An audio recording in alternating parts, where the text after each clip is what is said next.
Good morning, students. In our previous lecture, we have discussed about the principles given by F.W. Taylor. In our today's video, we will be covering techniques of F.W. Taylor. F.W. Taylor has suggested some techniques that to be followed in the organization for better performance. In our previous lecture, we have discussed functional foremanship. In this, the whole factory is divided, or whole company is divided into two parts, and each department is having their own in charges. So it was divided into two parts: planning in charge and production in charge. In product planning in charge, there is instruction card clerk holder, route clerk, time and cost clerk, and disciplinarian. In production in charge, there are 4 persons: gang boss, repair boss, inspector, and speed boss. So this was functional foremanship. After this is another technique given by F.W. Taylor. This is standardization and simplification of work. Taylor has said that there should be some pre-decided standards to be maintained while performing any work. These standards can be categorized as qualitative standards, quantitative standards, time-based standards, and cost-based standards. Simplifications reduces unproductive steps to be taken by the workers, and it results in saving the cost factor. So this is one of the very important techniques that to be followed by all the production in charges. Next, this is method study. In this study, manager is supposed to find out the best way to perform any task. Means he should be very much careful from the purchasing of raw material to the converting that raw material into finished goods. So he should try to implement best method to complete this task. The objective of whole exercise is to minimize the cost of production and maximize the quality and satisfaction of the customer. Customer satisfaction is directly linked with the quality of the product and cost of it, or cost of the product. Next study is motion study. This is one of the very important studies suggested by F.W. Taylor. According to this study, Taylor emphasized that unnecessary movements should be eliminated so that it will take less time to complete the job efficiently.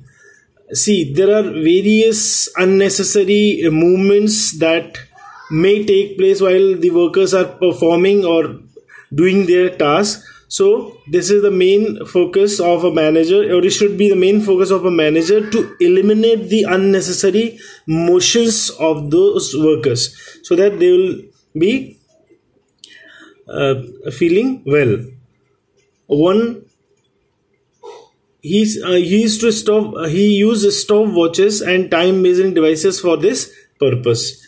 Unnecessary movements are sought to be eliminated so that it takes less time to complete the job efficiently. So all the unnecessary motions or movement of the body should be eliminated. This is the main of this study. Then comes time study.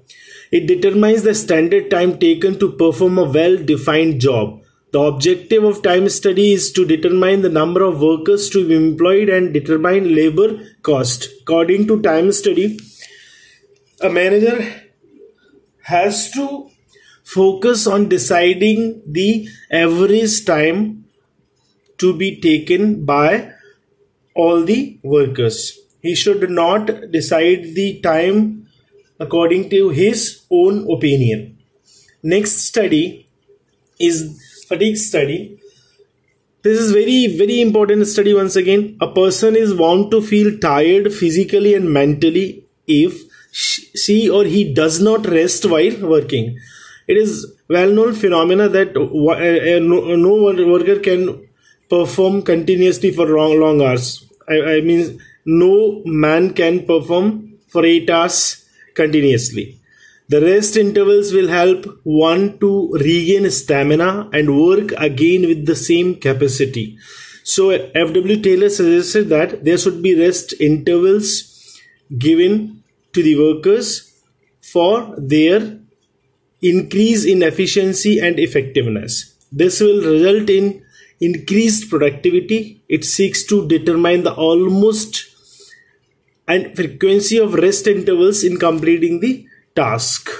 So after this study, this lunch break, or we can say that half time, is being introduced in the organizations. So this was very important study. Then comes differential piece wage system. This is one of the very important study in the field of management. Taylor was a strong believer of piece wage system. He wanted to differentiate between efficient and inefficient workers. So he introduced wage payment for those who performed above standards and for those who performed below standard. There must be a compensation system that differentiate those who are able to accomplish the fair day's work. I all the time explains this technique with the help of one example. For example, if there are 10 pieces of products are supposed to be made, or this is the standard that the target is of making 10 products, and per product the wage will be 50 rupees. So if any employee, any worker is completing the task standard production is doing, he will be getting 500, 10 into 50. If a more efficient worker is doing more than standard, then this piece wage will